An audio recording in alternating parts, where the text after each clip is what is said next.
प्रधानमंत्री नरेंद्र मोदी आज तांकर सिंगापुर प्रतिपक्ष लॉरेंस वोंग सहित विभिन्न गुरुत्वपूर्ण प्रसंग में आलोचना करेंगे।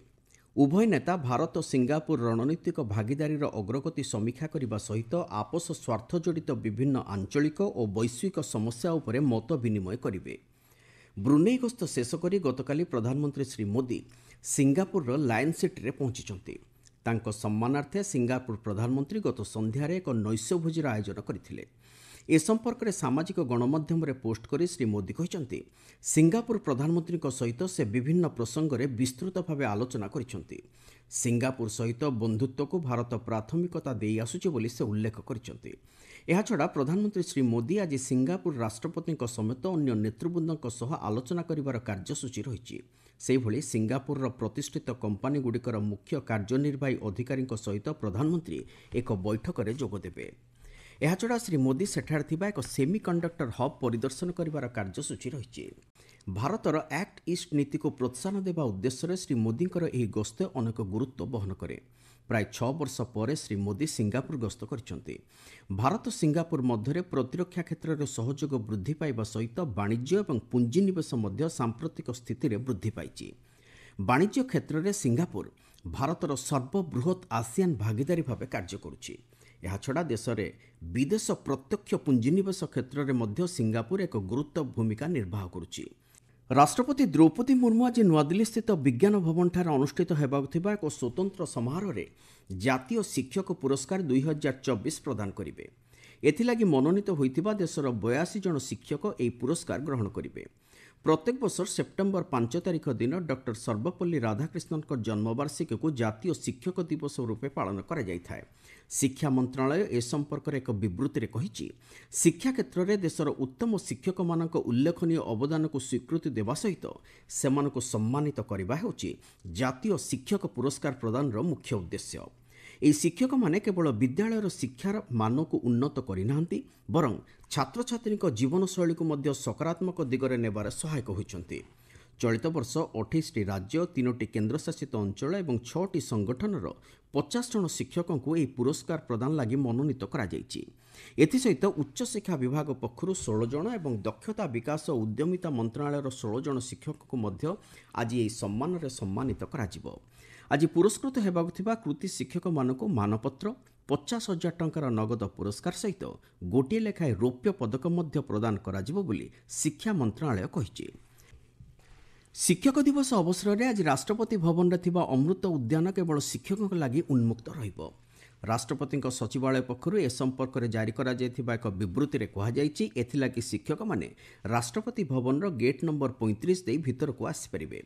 केंद्रीय सचिवालय मेट्रो स्टेशन ठारू एही गेट पर्यंत शुल्क मुक्त बस सेवा उपलब्ध हेउछि। अमृत उद्यान ग्रीष्मकालीन वार्षिक संस्करण 2024 गत मास 16 तारिख ठारू आरंभ होई चलित मास 15 तारिख पर्यंत चलिबो। सोमवार व्यतीत जनसाधारण मागणारे सकाळ 10टारू संध्या 6टा मध्य एही संस्करण रे भाग नै परिबे। एथिलागि परिदर्शकों को राष्ट्रपति भवन वेबसाइट रे निजर ऑनलाइन माध्यम रे स्लॉट बुकिंग करबाकू पड़िबो। एतद व्यतीत वॉक इन विजिटर्स माने गेट नंबर 35 सम्मुखरे थिबा कियोस्क रे निज नाम पंजीकृत कराई पारिबे। गतकाली सुद्धा एही समारोह रे 1.5 लाखरू ऊर्ध्व परिदर्शक परिदर्शन करिसारचंती बोली एक विवृत्ति रे कहा जायछि। भारतर बयनशिल्प कारबार 2030 मसीहा सुद्धा 350 बिलियन अमेरिकीय डॉलर छुईबार संभावना रही बोली केंद्र बयनशिल्प मंत्री गिरिराज सिंह कहिसंते। गतकाली नुआदिल्ली भारत टैक्स 2025 प्रस्तुति नहीं समीक्षा करने पर से कहते। श्री सिंह कहते विश्व स्तर में आम देश निजर भारत ब्रांड एवं सबुज और पुनः व्यवहारक्षम बयन उत्पाद लगी प्रशंसार पात्र हो पारिछि। एथिसहित केंद्र सरकार को यह क्षेत्र लगी उत्पादन भित्तिक प्रोत्साहन योजना द्वारा अनेक सुफल मिली बोली श्री सिंह कहते। विश्व बयनशिल्प प्रदर्शनी भारत टैक्स 2025 आसंता वर्ष फेब्रुआरी 14 रु 17 तारिख पर्यंत नुआदिल्ली स्थित भारत मंडपम ठारे अनुष्ठित हेबो। एथिरे 5000 ऊर्ध्व बयनशिल्प कारीगर निजर उत्पाद प्रदर्शन करबाकू थिबा बेले 6000 आंतर्जातिक क्रेता मध्य एथिरे अंशग्रहण करिवे। हरियाणा विधानसभा निर्वाचन लगी आज विज्ञप्ति प्रकाश पाइबो। एथिसहित आज ठारू नामांकन पत्र दाखल प्रक्रिया आरंभ हेबो। 90 आसन विशिष्ट हरियाणा विधानसभा लगी आसंता अक्टोबर 5 तारिख में निर्वाचन हेबो एवं 8 तारिख में भोट गणना करा जिवो। हरियाणा विधानसभा निर्वाचन लगी भारतीय जनता पार्टी पक्षर प्रथम प्रार्थी तालिका घोषणा करा जायछि। 67 जनकर नाम थिबा एही तालिका गत संध्यारे दल पक्षर जारी करा जायछि। एही तालिकारे 8 जन महिला प्रार्थी को दल मनोनीत करथिबा जणा जायछि। मिलिथिबा सूचना अनुसार मुख्यमंत्री नायब सिंह साइनी लैडो आसनरु प्रतिद्वंदिता करबाकु थिबा बेले बाचस्पति ज्ञानचंद गुप्ता पंचकुलारू एवं पूर्वतन मंत्री अनिल विज अंबाला कैंट आसनरु निर्वाचन लढ़िबे। एथिसहित असीम गोयल अंबाला सहर, कन्वर पाल गुर्जर जगधारीरू एवं घनश्याम दास आरोरा जमुनानगर आसनरु प्रार्थी होइचंती। प्यारिस पारा ओलंपिक्स 2024 पुरुष तीरंदाज व्यक्तिगत रिकर्व ओपन फाइनाल रे विजयी होई भारतर हरविंदर सिंह स्वर्ण पदक जितिबा सहित इतिहास सृष्टि करिसंती। एथिसहित पारा ओलंपिक्स बा ओलंपिक्स प्रतियोगितार तीरंदाज वर्ग में स्वर्ण पदक हासिल करिबारे हरविंदर हेउचंती प्रथम भारतीय। एहाछड़ा गतकाली रातिरे पुरुष क्लब थ्रो F51 फाइनाल रे भारतर धर्मवीर विजयी होई स्वर्ण पदक हासिल करथिबा बेले प्रणब शर्मा रौप्य पदक हासिल करिसंती। प्रधानमंत्री नरेंद्र मोदी एथिलागि हरविंदर को अभिनंदन जणाइछंती।